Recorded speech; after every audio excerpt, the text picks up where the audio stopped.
8 de la mañana con 10 minutos, las 8 de la mañana con 10 minutos, está con nosotros en el estudio, aquí en Ahora es Cuando, Óscar Landerreche, economista y académico de la FEN de la Universidad de Chile. Óscar, bienvenido, buenos días. Guten Morgen. ¿Qué tal? Aquí estamos haciendo el madrugue. El madrugue. Guten Morgen no, hoy día es el día de la lengua rusa, así que si no sabes hablar No sé en cómo ruso... se dice, no sé cómo se dice. Ya, Gracias no por importa. haber venido. Bueno, pasaste Buenos a ser días, uno... te voy a bombardear con unos drones. Buenos días. algo así. Oye, pasaste a ser uno de los nombres de la semana por tu decisión de apoyar la candidatura de Carolina Toá y Así ser es. parte de alguna manera del equipo de ella. Déjame preguntarte al tiro, ¿por qué Toá y no Matei? Porque, te lo digo, en algún momento se dijo, Sí. en una de esas Landerreche apoya a Matei, fundamentalmente por tu nivel de crítica a la gestión del gobierno del Frente Amplio y de Aproviñá y del presidente Boric. Rara esa pregunta, la encuentro rarísima. ¿Qué te pregunto O sea, por qué? porque sigo siendo militante del Partido Socialista. Está bien, pero- En toda mi vida nunca he votado ni apoyado ninguna candidatura de derecha. Es raro que alguien que lea mis libros y escuche mis opiniones crea que yo voy a participar de un gobierno que incluye a republicanos y a los chiquillos estos de Johannes Kaiser. Es como muy extraño la gente. ¿Sabes lo que pasa? Que como la política ha perdido todo como... Es que hoy día todo es blanco y negro, No, Oscar. es peor, no, es al revés. Como han perdido toda ancla de integridad intelectual, creen que cualquier cosa es posible. Y además creen que todos estamos disponibles a hacer lo mismo que hacen ellos, que es cambiarse de opinión de un día para otro. Ah, no, yo voté sí a Pinochet y ahora soy súper democrático. No. Mira, yo no vivo en ese mundo. Ya, Yo, pero es al importante revés, despejarlo. lo que ocurre es que si tú te fijas, el hecho de que alguien como yo apoya a alguien como Carolina Toá es realmente raro. No, O sea, para nada. Para mí no, digamos. es como lago. O sea, ¿cuál es la...? Ya, pero... Lo que pasa es que ellos se mueven demasiado y pierden la como la compostura, pero uno sigue siendo yo el mismo. Y la tiene misma que persona. ver, y eso también de conocerte en el tiempo, uno sabe que tu crítica y la forma en que has criticado además al Frente Amplio, al Partido Comunista y a varias decisiones de este Sí, gobierno. más al Frente Amplio que al Partido Más al Comunista. Frente Sí. Amplio, exactamente. Más al Frente Amplio. Se condice también con parte de tu trayectoria. Ya. Carolina Toá va a gobernar si es que llegara a ganar con el Frente Amplio. Sí. ¿Eso para ti no es tema? Bueno, la política es complicada. Es difícil. Entonces la pregunta es ¿por qué el apoyo a Carolina Toá? No, porque yo creo que es muy importante reconstruir algo que se parezca, no puede ser lo mismo porque la historia cambia, algo que se parezca a lo que fue la concertación, ¿ya? Reconstruirlo. Y eso de lo que estoy hablando es reconstruir algo que sea una centroizquierda socialdemócrata, progresista, de verdad, no simplemente porque te pusiste un filtro de Instagram, digamos, sino en serio, ¿no? Y creo que en este momento la manera de reconstruir eso es hacer que le vaya lo mejor posible a la candidatura de Carolina Toá. Eso es lo que creo. Si ella llegara a tener éxito, que tú y yo coincidiremos que es una cuestión súper complicada hoy Una en día. baja posibilidad, sí. Es súper complicado. Bueno, ella va a tener que tener la habilidad de montar un gobierno con algunos de estos sectores, perdón. Y bueno, va a tener que tener una conversación con ellos, ¿no es cierto? Porque no sé, vamos a seguir en esto de que, ¿cómo fue la noticia de ayer? Que la directora del Servicio de Evaluación Ambiental de la región metropolitana le pide un jardín japonés con técnica Miyawaki a la obra de un terminal de buses eléctricos. O sea, ¿de qué estamos hablando? O sea, ¿vamos a parar con esta cosa como adolescente? ¿Vamos a tener una izquierda adulta, responsable, con mirada de Estado, que quiere, o sea, yo creo que si ella llegara al gobierno, y la persona en la que yo confiaría para hacer eso es ella. Ese es todo mi tema. Ya, y si no llega al gobierno, que es hoy día lo más probable, Claro. ¿qué es lo que debiera pasar entonces con ese mundo? ¿Tú crees que debiera separar aguas definitivamente y transformarse en una reedición de la concertación de los nuevos tiempos y ser desde ahí una oposición al gobierno de derecha? Es que yo creo que en algún, o sea, a ver, si llega a haber una derrota, lo que yo me temo, y otra de las razones por las cuales estoy apoyando a Carolina Toá es que me temo que puede haber una derrota muy sustantiva si ella no es la candidata en primera vuelta. O sea, una derrota sustantiva no solamente de la candidatura que vaya, sino del resultado parlamentario. Le quiero recordar a la gente de que hoy en día, debido a las negociaciones de la época del estallido, la mayoría constitucional bajó, es 4/7, me parece. Algo así. Entonces, no es imposible que la agrupación de las derechas saque ese porcentaje. No es imposible. Y que gobierne la moneda y en el Congreso. No solamente gobierne la moneda en el Congreso, gobierne la moneda, el Congreso y un Congreso de 4 años para cambiar la Constitución a su antojo. ¿Ya? Y alguna gente que está enrabiada con el Frente Amplio y que tiene críticas parecidas a la mía, yo les haría reflexionar, ¿no es cierto?, que ese sector también se puede sobregirar, ¿no? Para muestra un botón, el segundo proceso constituyente. Entonces, a mí me gustaría que evitáramos esa situación. Si va a tener que gobernar la derecha, bien, bueno, está bien, si decir la cosa.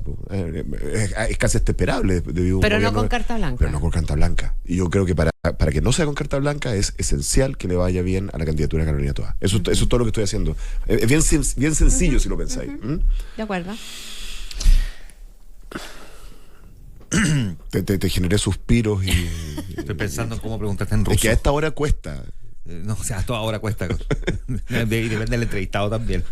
Pero no se lo tome personal. Oscar, Gonzalo Vinter plantea como un defecto, y me gustaría saber cómo lo miras tú, esto de que el apoyo de la democracia cristiana y esta rearticulación, al menos detrás de la candidatura de Carolina Toa, sea una especie de nostalgia de la historia de los 90 de la Concertación. ¿Se equivoca Gonzalo Vinter o tú crees que también pretender revivir algo que fue para un tiempo determinado en la historia política chilena, hoy día a lo mejor no funciona en el 2025? Bueno, supongo que su programa, su idea, su proyecto político es diferente, radicalmente diferente del de la Concertación. No me sorprende, eso es la postura que ellos han tenido durante mucho tiempo. Y discrepo. Yo creo que los gobiernos de la Concertación probablemente son los mejores años, la mejor época de la política chilena, no solamente en el tiempo reciente, en buena parte de nuestra historia republicana. ¿Eso significa que fue una época perfecta? No, pero tuvo hartas más luces que sombras. ¿Eso significa que hoy uno podría hacer un copy-paste? No, pero sí que uno puede imitar las virtudes de esa época. ¿Hemos imitado las virtudes de esa época en la izquierda los últimos 5 años? No.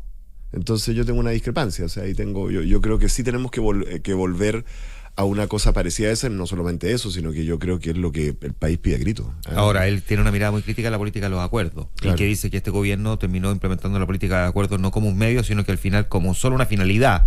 Este gobierno es el de Boric. El gobierno de Boric. Bueno, crítica a su propio aliado, no sé. Pero, no, ¿te parece que efectivamente este gobierno implementó política de los acuerdos primero, que fue muy pragmático? Y no, segundo, primero fue el choque. Me refiero como primera pregunta. Primero, ¿te parece que este gobierno realmente implementó política de los acuerdos o fue una, digamos, necesidad? Y segundo, si se terminó convirtiendo en un fin en sí mismo y no solamente en un objetivo. No creo que sea un fin en sí mismo para ningún gobierno. Nunca fue. No es cierto eso. Eso no es cierto de la Concertación, eso no es cierto de nadie. Eso es simplemente hacer política democrática. Entonces, esta idea de que hacer política de los acuerdos es una especie como de ideología. No, es cuando tú estás tratando de hacer política, no tienes mayoría parlamentaria. Incluso cuando tienes mayoría parlamentaria tienes que negociar con los lotes internos, ¿ah? Entonces, es como una cosa como bien Ahora, extraña en políticos profesionales, yo no entender poquito... que de eso se trata Perfecto. ¿Sabes cómo se llama la cosa que tenemos en Valparaíso? No me voy a creer el nombre que tiene. Se llama Parlamento. ¿Sabes lo que significa la palabra parlamento? ¿No? Pero escúchame. ¿Sabes lo que significa la palabra parlamento? Sí, significa imponerle a los demás algo. Significa dialogar con los demás para lograr llegar a ¿qué? Acuerdos. Listo. Perfecto. Oye, pero tú también fuiste crítico de los acuerdos en un momento, Oscar Landerreche. Yo me acuerdo una conversación que tuvimos en nuestra antigua casa radial en Radio Duna, en los tiempos de la campaña para la segunda campaña de Michelle Bachelet. Ya. Donde tú eras muy crítico de la idea de los acuerdos de los acuerdos tipo transaca. Yo creo que tú incluso ocupaste la palabra transaca y eras un poco crítico del legado que en esa línea había de la gestión, por ejemplo, de Carlos Benninger. Eras crítico de los acuerdos y de llegar a acuerdos y estabas en una lógica un poquitito más, vamos más allá que se puede. No te quiero decir parecida a la del Frente Amplio, pero tú también fuiste crítico. Mantengamos la compostura. Pero tú también fuiste crítico en ese momento, cuando querías que las cosas cambiaran. Lo que pasa es que lo curioso de la posición mía y de eso hace bueno, ha pasado, no digamos. No, está bien, años, pero tampoco es tanto tiempo en política. Está bien, pero vamos a decir lo siguiente. La paradoja, yo te considero que la paradoja es que cuando yo era cabro, en la época de la Concertación, ¿no? efectivamente yo era simpatizaba más con la posición de los autoflagelantes que con los autocomplacientes. Pero eso no tiene que ver con que yo no creyera que había que haber acuerdos. Si era como, o sea, si tú sumabas en esa época el PS, PPD, los radicales, era mucho menos que la mitad, era un tercio. Tú sin la democracia cristiana no llegabas a ninguna parte. Es muy diferente criticar el tipo de acuerdos a los que se llega a criticar que existan acuerdos. A mí me parecía, y me pareció siempre, que la concertación se demoró mucho en avanzar en una serie de temas sociales. Me pareció que así fue. Y todavía creo que la concertación dejó atrás temas que nos costó después, como por ejemplo la educación pública. Así que no, yo era totalmente crítico de esa velocidad. Yo era de los partidarios de ir un poquito más rápido. Y creo que eso fue, digamos, lo que condenó a la concertación a su extinción, francamente. Pero eso y que permite explicar la irrupción del Frente Amplio. Probablemente, absolutamente. Okay. Pero eso no significa que yo crea que. O sea, a lo mejor, pero te podrías preguntar cuánto abonaste tú al surgimiento del Frente Amplio con esa posición. Yo creo que todos los que somos del socialismo democrático en algún momento tenemos alguna responsabilidad en el permitir que un grupo de personas entre la política sin ningún sentido, digamos, y rendirse ante ellos además, porque fueron varios los que yo nunca me rendí mucho, pero yo creo que todos tenemos responsabilidad. Pero tengo que decir lo siguiente, yo creo que es muy diferente decir que uno no está de acuerdo con un acuerdo a decir que no tiene que haber acuerdo y que la política es simplemente una especie como de afirmación de convicciones, así como a mí me parece que eso no tiene ningún sentido. Además, es como tratar a los votantes como infantilizarlo. Una persona perfectamente puede entender que uno tenga una postura, que estamos defendiendo tal postura, pero francamente no tenemos las mayorías, así que en este momento lo que vamos a hacer es un acuerdo para generar algún avance y tenemos que hacer una transacción política. Me parece que eso lo entiende cualquier persona. No lo encuentro raro eso. ¿Cuánto de lo que hoy día estamos viendo en términos de performance de los candidatos del oficialismo sientes tú que es más bien un discurso vacío, tratando de marcar diferencias, pero que en el fondo, al final del día, digo, más de lo mismo, van a terminar gobernando más o menos equivalentes si es que llegaran a ganar una presidencial como la hemos visto hoy día? O por el contrario, ¿tú crees que aquí se reequilibran las fuerzas políticas de la izquierda? No sé si se reequilibra, vamos a ver los resultados. Yo no sé, pero yo no creo que las diferencias entre lo que hoy se llama el socialismo democrático y lo que es el Frente Amplio y el Partido Comunista, que creo que son dos cosas distintas, por si acaso. Como les he dicho, yo soy más crítico del Frente Amplio que el Partido Comunista. Yo no creo que sean diferencias digamos performática, para nada, ¿no? Yo creo que hay diferencias bien de fondo, hay diferencias de teoría política, de cuál es el tipo de democracia que uno quisiera tener, que se manifestaron múltiples veces y se manifestaron en los procesos constituyentes, lamentablemente. Y hay teorías de política económica, hay teorías, yo creo que hay diferencias muy sustantivas. Lo que ocurre es que como la dificultad aquí es que como la política chilena es inevitablemente una política de coaliciones, a los actores políticos profesionales, a la gente que se dedica a esto, inevitablemente les toca cohabitar entre gente contradictoria, ¿no? Y entonces les toca un poco la dinámica que tú estás viendo, esto de que dos exministras del gobierno actual como se dicen, pero es que tú no hiciste no sé qué y tú no sé. Esa dinámica efectivamente es una dificultad, ¿no? Ahora, yo no entiendo por qué es muy una dificultad, digamos, si es perfectamente posible que alguien participe de un gobierno y haga algunas tareas y ese gobierno no sea exactamente el que ella le gustaría, digamos. Yo creo que eso es cierto de las dos, entonces no encuentro. ¿Por qué eres ¿Por qué menos se le crítico? exige a los políticos total coherencia cuando de eso la política se trata de la no coherencia? Muy raro eso, ¿no? Presidente Boric probablemente es un símbolo de eso, ¿no? Todos vivimos en una especie de mundo de prekinder, en que hay buenos y malos y nadie. Sí. Es muy raro. ¿Por qué eres menos crítico del Partido Comunista? Porque el Partido Comunista, si bien es un partido que doctrinariamente tengo diferencias mayores, de hecho el Partido Comunista se declara leninista, o sea, que en el fondo su mundo ideal no es la democracia, digamos, sino la dictadura del proletariado.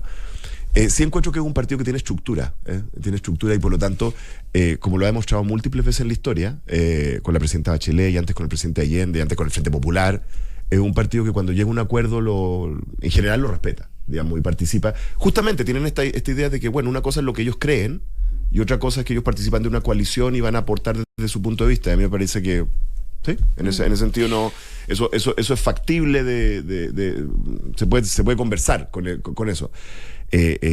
La otra cosa medio anárquica, ¿no es cierto?, en que uno no entiende de qué demonios se trata. De Frente Amplio, sí, dices tú. Exactamente. Esa la encuentro inmanejable desde el punto de vista político, y la manifestación de eso fue el proceso constituyente. ¿Y te parece que de lo que escuchaste al presidente el otro día en la cuenta pública, particularmente la primera parte, donde él habla del diagnóstico equivocado, de que pensaron que siendo minoría igual podían cambiar las cosas, y una larga lista de lecciones aprendidas, digamos, que dan cuenta de que el presidente puede decir que después de estos 4 años ganó experiencia y terminó mucho más socialdemócrata que frente amplista? A lo mejor está en la esencia, y muchos sostienen que estaba en la esencia siempre de Gabriel Boric eso. ¿Tú crees que eso no permeó al Frente Amplio y que el Frente Amplio no ganó 4 años de experiencia ni maduró lo suficiente? Lo que pasa es que yo te creo que si uno es un ciudadano responsable, también tiene que aprender que a veces hay que diferenciar un poco qué es lo que uno cree que son las convicciones de un político de lo que le conviene decir. Entonces, yo creo que va a ser interesante observar al presidente cuando sea expresidente. A mí todavía no te convenció. No, es que no sé, porque cuando alguien se comporta de una manera por 15, 17 años y después por 2 se comporta de otra manera, bueno, está bien, es un avance, pero quiero ver, pago por ver. ¿Ya? ¿Qué te gustaría ver para convencerte de que efectivamente hubo un cambio? Chuta, me gustaría que si hay un gobierno de derecha, traten de no derribarlo, te fijas, y convertir el país en un maldito infierno lleno de, digamos, de quemar iglesias. Quiero ver eso.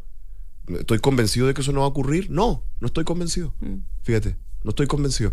Entonces, claro, yo tengo cierto nivel de pragmatismo, o sea, como de escepticismo, perdón, es la palabra. Y respecto del Frente Amplio, claro, hay gente dentro del Frente Amplio, no sé, yo escucho al alcalde Bodanovich, veo que una persona que no sé qué está haciendo el Frente Amplio, honestamente debería estar en el PS. En fin, y hay así mucha gente, digamos, que en el fondo generacionalmente pasó por ahí porque es lo que ellos sentían que les correspondía desde el punto de vista de su edad, pero que no parecen tener las ideas core de ese grupo, que yo lo he dicho varias veces, yo la identifico como anarquistas, básicamente.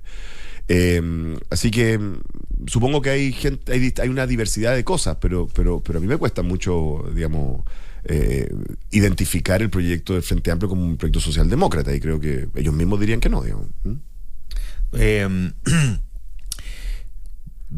Si tú miras hacia la vereda del frente y ves la discusión en las derechas... las derechas, ahora estamos hablando como en las Españas, las derechas y las izquierdas. Claro, las Europas también. Las Europas. Joder. Pero que no es una sola derecha, porque me parece que es reduccionista. ¿Vamos a empezar a hablar de fachas? De fachas, sí.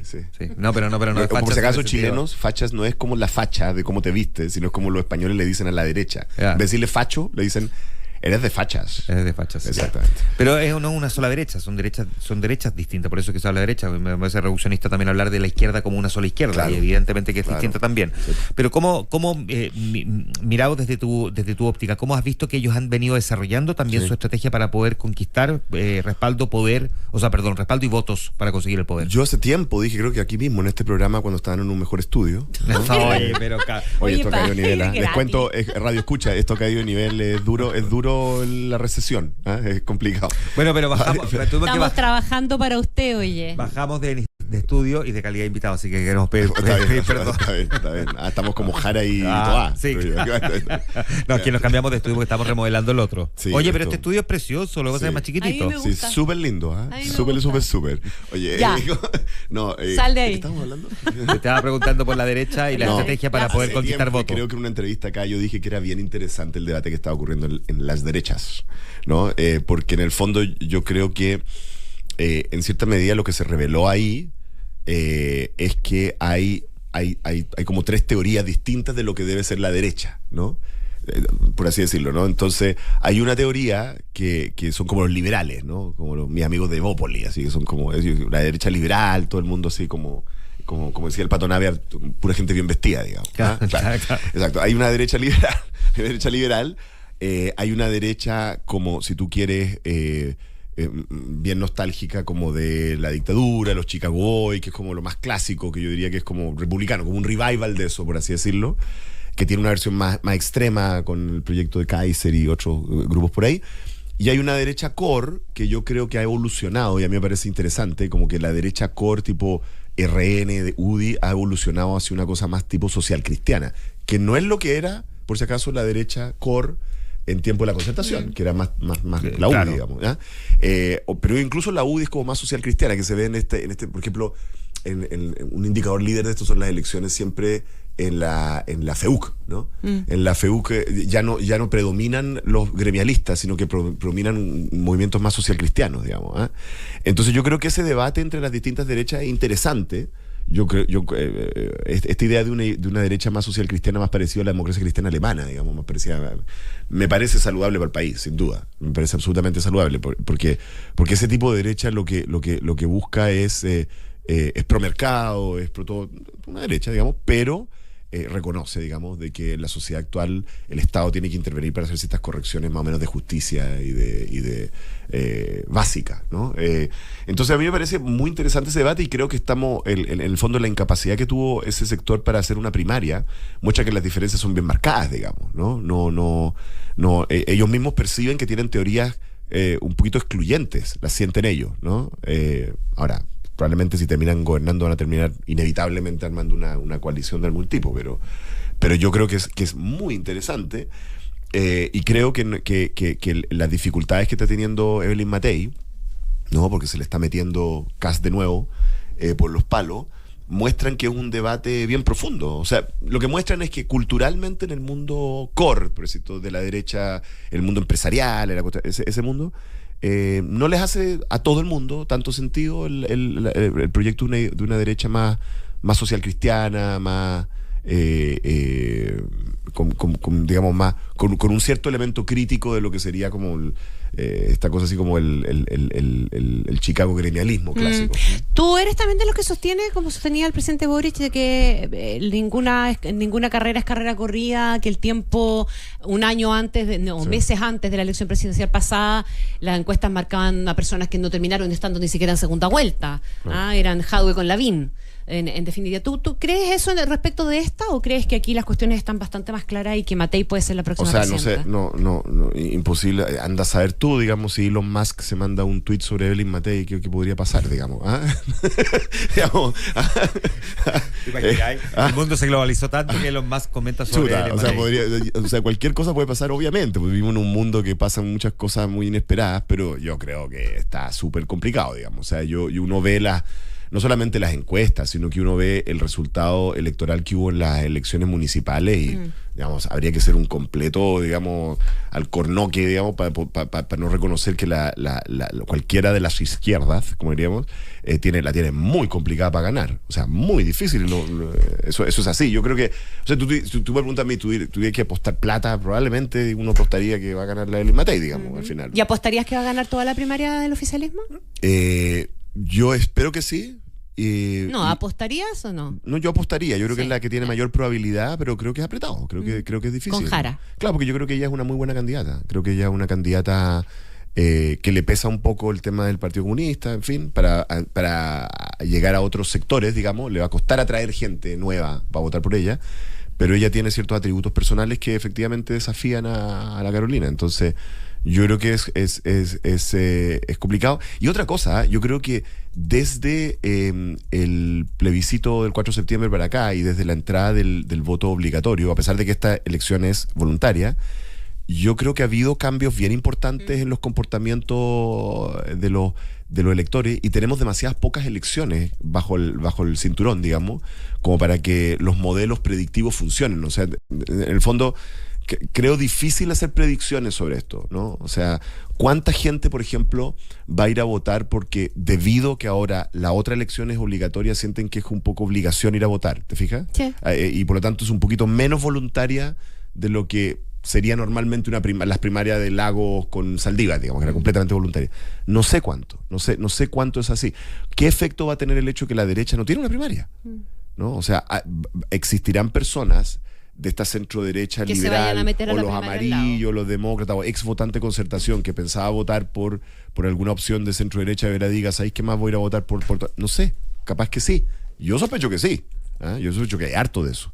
Ahora, ¿cuánta esa gente se va a tomar la molestia de levantarse, ir y votar? Es una pregunta. Entonces, yo creo que hay bastante incertidumbre. Depende del grado de tensión y la amenaza que se instale. Ustedes en el periodismo, esto es la tensión, que todo tiene que... No, pero espérate, una primaria sin tensión, donde la gente no siente que se juega nada, no va a llamar a nadie a votar. Sí, pero constato que cuando ustedes dicen eso, que es lo que repitieron todos los medios, no, que falta tensión, no sé cuánto, los políticos, como tienen ciertas reacciones así como a veces medias primitivas, digamos, empiezan a echarse chuchadas, digamos. Entonces, digamos, ojo con lo que ustedes generan. Qué ordinario, nos cambiamos de estudio y automáticamente bajó la calidad del es que estoy en este estudio, entonces empiezo a hablarte como te hablo en el estadio, ¿viste? O sea,